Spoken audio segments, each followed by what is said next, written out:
क्या आपने कभी सोचा है कि आज के समय में सच्चा धर्म कहाँ है? क्यों सच्चाई दब चुकी है और पाखंड सिर चढ़कर बोल रहा है? क्या यही है कलयुग की पहचान? क्या इस युग में भी मोक्ष संभव है या हर जीव अधर्म की अंधेरी सुरंग में खो जाएगा?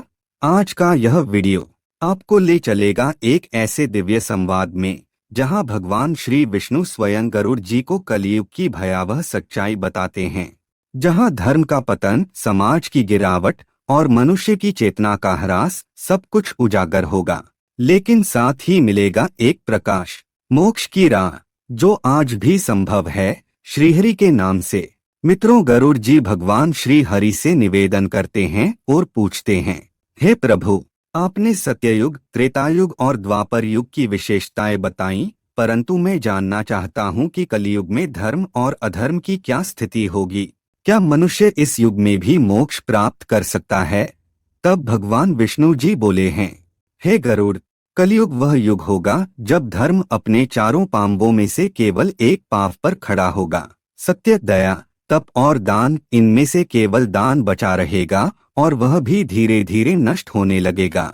लोग धर्म से विमुख होकर अधर्म की ओर बढ़ेंगे। लोभ, कपट, अन्याय और पाखंड का बोलबाला होगा।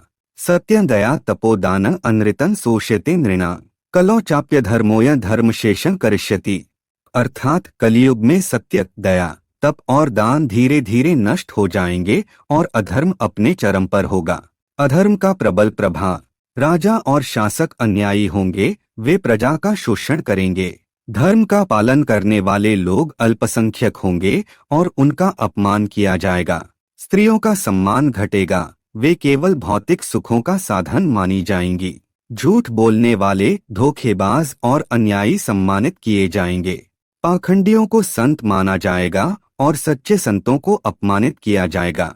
कलयुग में इसी तरह समाज की स्थिति बहुत गंभीर होगी। गुरु और शिष्य का संबंध व्यापार बन जाएगा। ब्राह्मण केवल धन के लिए यज्ञ और कर्मकांड करेंगे, न कि सच्चे ज्ञान के लिए। स्त्री पुरुष संबंध विकृत होंगे, विवाह की मर्यादा नष्ट होगी। मित्रता और रिश्ते केवल स्वार्थ पर आधारित होंगे। पुत्र माता पिता की सेवा करने के बजाय उनका अपमान करेंगे। हे गरुड़, इसी प्रकार भोजन और आहार में बदलाव होगा, जैसे सात्विक भोजन का स्थान मांस, मदिरा और तामसिक पदार्थ ले लेंगे। लोग केवल स्वाद और विलासिता के लिए भोजन करेंगे, न कि स्वास्थ्य और धर्म के लिए। गायों का सम्मान नष्ट हो जाएगा, लोग उन्हें केवल व्यापार की वस्तु समझेंगे। गरुड़ जी आगे पूछते हैं, हे प्रभु, जब चारों ओर अधर्म होगा तो मनुष्य धर्म का पालन कैसे करेगा? भगवान विष्णु ने उत्तर दिया, सत्संगति, मंत्रजप, भक्ति और श्रीहरि का नाम ही एकमात्र मार्ग होगा। कलौ तद हरि कीर्तनात्, कलयुग में केवल भगवान का नाम जप ही मुक्ति का मार्ग है। संतों का संग करना, अच्छे विचारों को अपनाना कलयुग में धर्म को बचाए रखेगा। हनुमान जी, शिव जी, श्री कृष्ण और श्री राम की भक्ति से मनुष्य कष्टों से मुक्त हो सकता है। गायत्री मंत्र, विष्णु सहस्रनाम और भगवद गीता का पाठ करने से कलयुग के दोषों का नाश होगा। दान और पुण्य कर्म करने से व्यक्ति अपने पापों से बच सकता है। भगवान विष्णु कहते हैं, हे गरुड़, यद्यपि कलयुग में अधर्म बहुत अधिक होगा, फिर भी यह युग मोक्ष प्राप्त करने के लिए सबसे सरल है, क्योंकि मात्र हरे राम हरे कृष्ण का जप ही मनुष्य को भवसागर से मुक्त कर सकता है। गरुड़ देव की जिज्ञासा शांत हुई और गरुड़ जी ने भगवान को धन्यवाद कहा।